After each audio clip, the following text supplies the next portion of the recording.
As a business owner and a woman entrepreneur, if you want to travel abroad, it is so totally doable. But I want you to remember that as a US citizen, you still have to file your taxes. Welcome to Women Leaders on the Move, a Her C-Suite radio podcast. I'm your host, Natalie Benamou, and every week I bring you inspirational stories and ideas to help you with the arc of your career, your business, and your life. And I'm also the founder of Her C-Suite, a network community where we help women meet, engage, and thrive in meaningful ways. Together, we make introductions, have curated experiences, host events, masterminds, and attendees are able to participate in all the different programs that we have, as well as become members. And speaking of members, we have a special circle just for you. Women Leaders on the Move is designed for our listeners. Now you can have access to me as well as our guests on the show. How amazing is that? So visit hercsuite.com and learn all the details.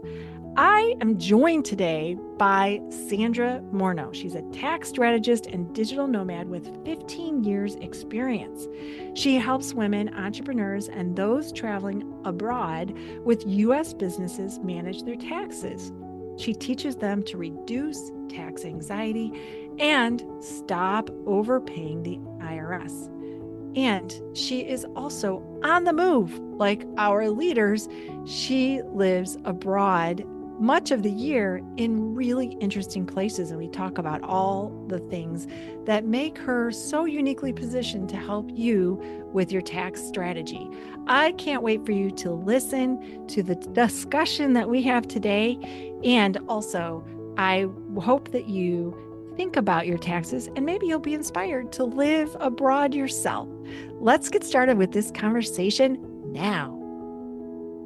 Sandra, I'm so thrilled to welcome you to Women Leaders on the Move today. Thanks for being on the show. Thank you so much, Natalie. I'm excited about our conversation because I know the first one was amazing. It was amazing. I'm so lucky that I get to have amazing conversations, and especially with you twice. That is like the best. And I know our audience is going to find this so fascinating what you do. But before we get there, before we get into all the details, I always like to start with this question, which is talk a little bit about the arc of your career and what's bringing us to this moment today. It's so funny because I started in this career 15 years ago, but I had no intentions of doing taxes, right? I wanted to be a sports agent and ended up helping out a friend. And like the first 3 years, I fought him. I was just like, I don't want to do this. This is kind of not my jam. And it was one of those things. He saw something in me, and I was just like, you know what?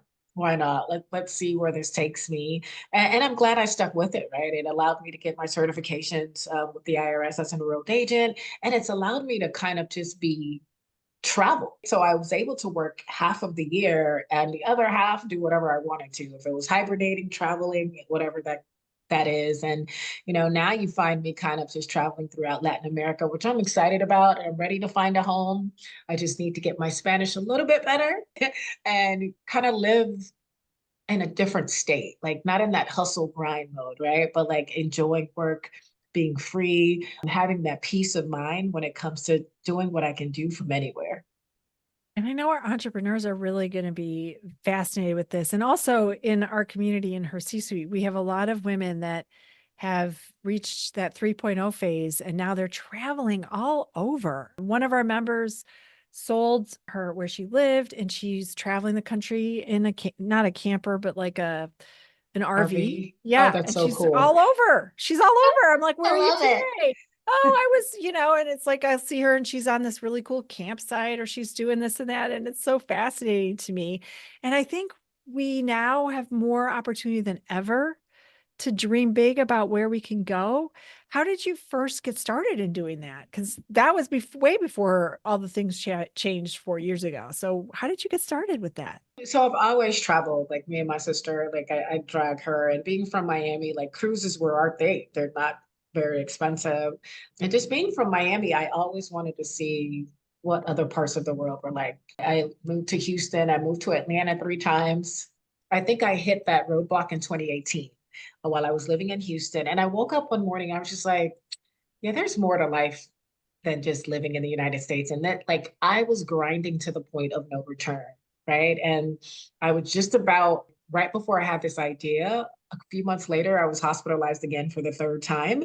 And I was just like, okay, something's got to change. And so unfortunately, I didn't get to start traveling in 2018 because my intentions were to go to Thailand, but that didn't happen. And so January 2020, I dealt with my health issues and I was just like, all right, I'm going to Morocco. I got to the airport and I literally had a breakdown because this was my first trip so far abroad by myself. But the ticket agent, I'll never forget, she's just like, you're going to be okay. Just breathe. You got this. Like, you'll be fine. And I came back and I was like, okay, this is it. I need to travel. I need to see what the world is all about and just see how everyone else lives. And so that started it. And then officially in January 2021, I set out for Mexico for a month. And that's all she wrote. I've just been kind of going back and forth for the last 3.5 years, trying to find my home, my new home outside of the US. And in that journey, and especially, I mean, the last 4 years to be doing it, that was, I'm sure, a roller coaster of being able to go places, not go places, be in certain things and not go, So what was that like for you? It was frustrating. And it's so crazy because, like, you're on YouTube. We had no life, right? So it's just like Netflix, YouTube. And for me, like going to Target or whatever was the highlight of my life. But I was seeing so many people moving to Mexico during during COVID, like in 2020. And I was just like, oh, I don't know if I could do that. Like that was just so courageous to me. Then in September of 2020, a friend reached out and she was just like, her job's remote, so she's going to take advantage of it. And I just kind of included myself into her trip. So it's what I tell people because I think she just told me that just to share. But I thank God for her because that conversation is really what sparked me to not settle. Because I if that didn't happen, I think I would have got complacent and think like I can't travel right now. I have to wait COVID all the way out. And I was just happy that Mexico was still open. So Mexico was it. Yeah, and they actually, from what I know, because I know quite a lot of people that went there on vacation, that they really almost were more cautious in making it safe for people to go and do things because it was very segmented in hotels and things like that. It sounded like they were taking extra precautions because tourism was so big in a lot of places. So that's amazingly courageous. Where do you go to tap into your courage to try new things? Because that's not easy for people to do. It's not. I thank God for technology, right? That's one of the things that's helped me. If I'm seeing other women do this and like do it solo or do it like they haven't even researched a place to Ghana. And I'm like, "Oh, no, I need to see there first. I'm too much of a planner for that. But in my mind, I'm like, if they could do it, then I could do it. There's a lady that I follow. She was a teacher for most of her life. So we all know she didn't, money wasn't a thing. It's not like she was sitting on wads of cash, but she managed to make her move to Mexico and now has like a side business and she's happier than ever. So I was just like, man, okay, if she can do it, I can do it. And so that's really just what pushed me outside of my comfort zone. But no lie, every time I leave, there's still some anxiety because what am I gonna walk into when I land in Lima or Argentina or Colombia? What's it gonna be like? Is my phone gonna work? Am I gonna understand their Spanish? There's just so much, but I'm at a point in my life where I don't want to live with any more regrets. It's all about let's just do it. I'd rather fail than not do it at all. So beautiful. I love that. I love the take not wanting to miss out. Sometimes we have the messages, and I always say, like, when we hear the messages through the window, we should be flying through. But it's our tendency as humans to be fearful. And I think of Denzel Washington, Fall Forward, and it's all about being free and like do it anyway. Kind of, he has this wonderful convocation, I think, for a graduation and speech. And if you haven't seen it, it's like Fall Forward. And I love that image of like going forward no matter what. Like you're just Mm. going to take the risk, go forward. Okay. Now, with your business, because you do taxes, I think that's also really interesting because people think, how do you live outside of the United States? Can you talk a little bit about that for people that are like, well, I'd like to do that, but how am I going to do that with my business? If you're an online service business, think about it. You could be in your home, like me right now in Miami, Florida, or you can be in Argentina. Your clients don't know. I mean, there's a time difference as long as you're able to serve. And what's fortunate for me, I went virtual back in 2017.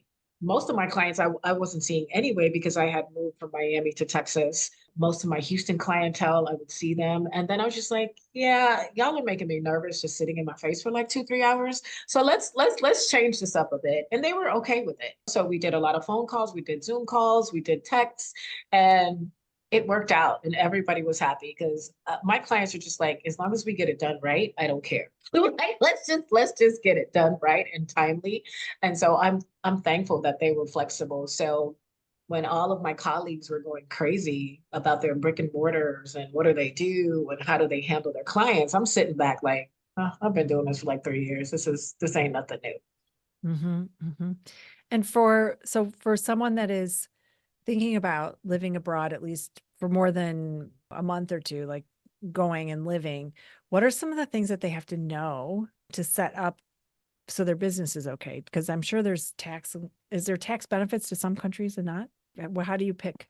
Well, so there are, but it has to be on more of a long-term basis. So if you're doing 1 or 2 months, then you're still writing off most of those same deductions. You just got to be even more mindful of it. So in that Airbnb, you set up your little office space, you take the measuring, and that's your office space, right? That's where you do most of your work. Like if you do work at a cafe, that's different. But if you have meetings with clients, write that off. I tell people just try to think creatively. So when I'm on tours, I'm like, oh, this is an educational expense. I'm learning the lay of the land. So little things like that. Try to write off your whole world and make it make sense business wise. Don't get too shady with it. Need help, you can always ask someone, hey, can I do this legally? Can I write this off? But there's so many good aspects about it because you can still have your home office in the States, but you can have an office while you're in that hotel. So there's little things that you can consider. So I tell people when you're traveling, keep track of everything because you never know what's going to be deductible and what's not going to be deductible. So interesting. And what are some of the things that maybe get in the way of people wanting to do this? What are some of the things that aside from the unknown, what would be something that you found when you were doing this that you're like, oh, I thought it was going to be like this, but it's not. And so it's not a problem for me to do this now because I think it's easier than I was expecting. I think for me, when I first started, I wasn't doing enough research because I just got so happy with locations, right? And just obsessed with what I've seen. Perfect example, when I went to Colombia, I was told that my phone would work. And when I got there, I had no service. And that freaked me out. But thank God I had my travel Wi-Fi and I had Google Voice. So that was like my only means of communication. So I tell people to make sure you do enough of a research, make sure that you have a phone that's eSIM compatible so that way you can at least get service there. So I didn't have service, but I was able to go to the local store and get service for $8 a month, which I'm like, what? Why do I pay $70 to T-Mobile for service when I can get service for $8 a month? And it's even better. So it's about doing that research. It's about finding community. Thank goodness now there's so many Facebook groups out there. There's so many WhatsApp groups out there. Do the research. And I always try to find at least one person wherever I'm going to kind of be the lay of the land for me so I can know where to go, what to do, and they can introduce me to groups because you're not really alone, especially not nowadays. So the world is ours, really. Everywhere you can think of, there is an expat or an American there. That's true. I mean, really, I always think of it as degrees of separation. So you're like 1 to 2 degrees separated from someone that can be in your community, and communities is what we do. And I know you are about to embark on starting one. Tell me a little bit about that. What does that look like for you? And how is that going to be for you traveling? Oh goodness. So it's called the Money Smart Travelista. So it's really about that savvy woman that's out there traveling the world, but also wants to be wise with how she spends her money. And no one wants to overpay the IRS, right? So for me, it's like I've meshed two things that I enjoy and love, travel and tax. And so the community is going to be around talking about traveling. It's going to be talking about mental health. It's going to be talking about community. It's going to be talking about work-life balance because when you're abroad, you still need all of those things. You still need to talk to a therapist. I feel like even more when you're not living in your own country because you got to kind of assimilate to what's going on around you. For me, I know community has been amazing for me. Everywhere I go, I meet women and I'm just like, oh, can I take you with me? And I stay in touch with them. So now I just want to create like a hub for these women to have the resources to someone like me, to have resources to a travel expert, to a travel coach, a mental health specialist, things like that. Because, community is so important. It really is. It can make or break how you live your life. So that's the goal, is to create a community like that. It really is. And I'll give you an example this morning. And when this comes out, this will be a distant memory. But today, for people, at least here in the US, and I think it was global, there was a big thing that happened with Microsoft, and there were grounded planes, and people couldn't do anything. Like it just everything, if you were on Microsoft servers, I think it might have been, everything came to a halt. The airports were just, Wow. they couldn't, because what was happening was the computer was rebooting and rebooting and rebooting, and you Oh couldn't my actually gosh. move forward. They did an update last night. So it wasn't hacked. There wasn't any outside, ransom or anything like that. It was an Mhm. internal. So again, this will be in the future. So we can Right. look back at this moment. But what happened was my community, and I'm an author, and we were trying to get bestseller, and we have this little group, and we were supposed to meet really early in the morning. And all of a sudden, all these text messages are coming through, and they're like, "Hey, is everybody okay? And what's happening?" And it just gives you a really nice sense that people are looking out for each other, and like, "Hey, did you hear about this? And is anyone Okay. Yeah. impacted?" And I imagine that that's sort of the same for what you're envisioning with women traveling, especially in touch and having that opportunity to kind of lift each other up and say like, "Hey, this might be happening in your country where you are. So, or I just read about this. Are you okay?" And those check-ins, they really Yeah. matter. Yeah, they really do. And I think those check-ins have helped me, and especially like give my family a sense of peace. Because my mom's, "You're in Argentina. How are we gonna get to you?" But I was there with two other people. And so we had each other's information. They knew how to get in contact with my family. I knew how to get in contact with theirs. We checked in every day. And that just really helped me kind of push forward. I was there for 5 months. If I didn't have that, I don't know if I would have stayed that long. So community, man, it's so important. The older I get, the more I see how important it is. Yeah, so I would encourage anyone listening, check in with someone today. If you haven't had that conversation, reach out to someone, lift her up, and make them know that they're not alone. I want to talk a little bit more about the business that you do, because for our listeners, we have a lot of entrepreneurs that listen to this, and taxes and business accounting is probably the two things that, as an entrepreneur, I can tell you we love the least. So, what are some things for those of us that may not love it that you can advise for to maybe think about that would give you the freedom to do things that are really fun, like being able to live in other countries and things, because you have to be mindful, obviously, of profitability and all those things. What are Mhm. some things that women should think about to make it so that their business is more agile, that they can do other things? Well, I always tell people you need to have some type of an accounting software. Please just at least do that. So, most of my clients, I tell them to try Wave apps. It's absolutely free. I know they're changing around, how they do things, but it's like the dumbed down version of QuickBooks, is what I tell people, because you don't need all those tabs and all those different reports. All you need is a profit and loss, a cash flow, and a balance sheet. Your tax person or your bookkeeper, your accountant can use that. So start there, because my whole thing is, if you don't know what's going on in your numbers, you really can't dictate what's going on in your business, and you can't travel.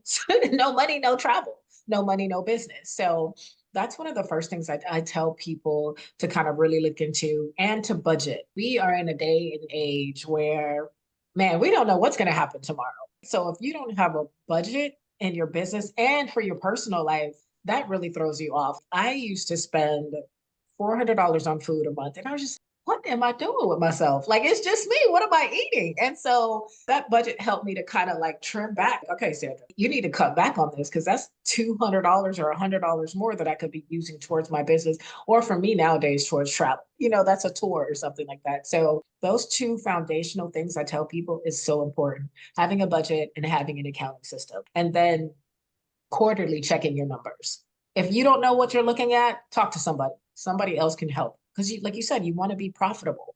You don't want to just be losing money or hemorrhaging money. You don't want to just be spending money unnecessarily. So that is so important, to those three things: going over your expenses, going over your income, having a budget, and having an accounting system. That's where I tell people to start. So important and so valuable, because I think it's really easy to, if numbers are the thing that you're not afraid of, but you're like, "Oh, I'm going to get to it, tomorrow." It's the least fun thing to do. I'm not going to do it. So is there any kind of like, I'm thinking of sort of what we were talking about earlier about having like accountability partners. I feel like that would be really helpful too with numbers. So your accountant, like you, could be that person. Do you do that for people where you're kind of like, hey, I think I'm seeing this. We should be touching base, or how often do you touch base if you're like doing their accounting software, or Mhm. how do you work with clients? So I work with clients on an annual basis. I don't just do tax preparation. It's tax planning. Okay. So I check in with my clients quarterly. I see what's going on with their numbers and I'm like, okay, yeah, you're spending too much money here. We need to divert this, or your net profit is too high. Okay, let's put this kid on payroll.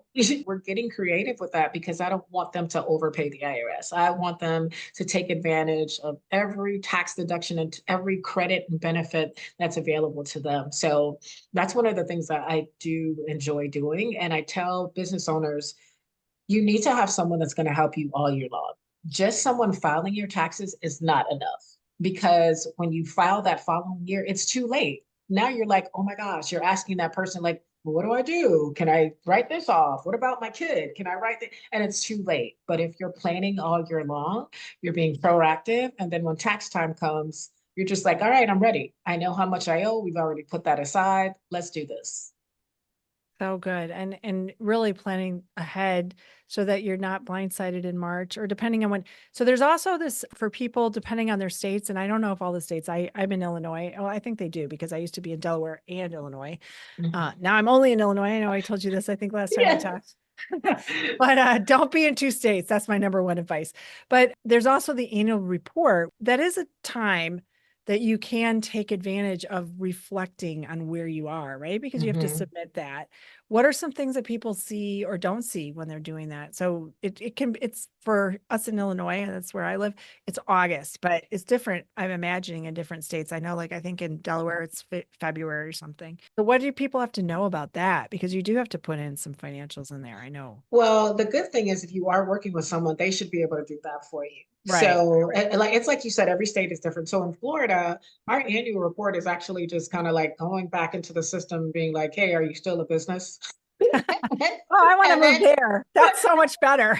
and then they're just like, "Okay, give me $140." So I'm like, "Are you serious right now?" But then in Texas, they have until July to file, but it is like an annual report. But now they just did away with it. If you make less than $1 million, they're like, we don't care. You don't need to file anything. So every state is different. I think they're all just trying to make sure that the business is a real thing. And so that tax person should be able to do that for you with the software, at least guide you on how to do it. Because you definitely don't want to not have your business that portion filed. In Florida, if you don't file by May 1st, they charge you a $400 cancellation fee to reinstate your business. And I'm like, I'm not giving you $400. Wow. Yeah. So those fees are no joke. So it really They depends are. on where you are. Yeah. And if you don't file it right, there can be late fees, because they'll say to you, well, you didn't file it right. And then you Hmm. have to pay, there's penalties, and you have to get in good standing again. And, Yeah. it's easy to not know those Yeah. things. So you have to have an expert who like looks at all those details and can really advise you, I think. So, Exactly. so important. If people want to know more about all the things that you're doing, which is so exciting, and I'm so thrilled about, first of all, where are you going next? I should have asked you that before I asked you this last question. Where are you going next? I am actually going back to Mexico, but I'm going to Ah, Querétaro. oh, So it's about 3.5 hours away from Mexico City. I went there last year for about 2 weeks, and I thought it was really charming. And it's like the third biggest state. So I was just like, let me check it out. It might be home. You never know. So I'm excited. I'm going to be there for at least 3 months. I know two people that are already there. They've been living there for a while. So I'm just like, yay. So I'm not going to be by myself. So yeah, back to good. Mexico. Yay, that sounds wonderful. And now I'll ask you my question. If people want to know more about you and the things that you're doing and find out about all your services, where should they go to find you? The easiest place to find me is on LinkedIn under my name, Sandra Morno. That way you can kind of see what I'm talking about. You can kind of get a feel of who I am. And then you can just send me a DM and we can start our chat from there.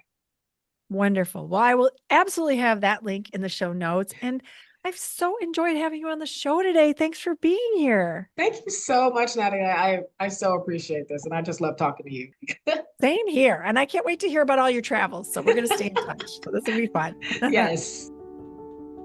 Thank you for spending your time with us today. I want to give a special thank you to Sandra for not only being on the show today, she also came and spoke to our members in her C-Suite Entrepreneurs and gave tax advice. They were able to learn about all the ways that you can think differently about your business.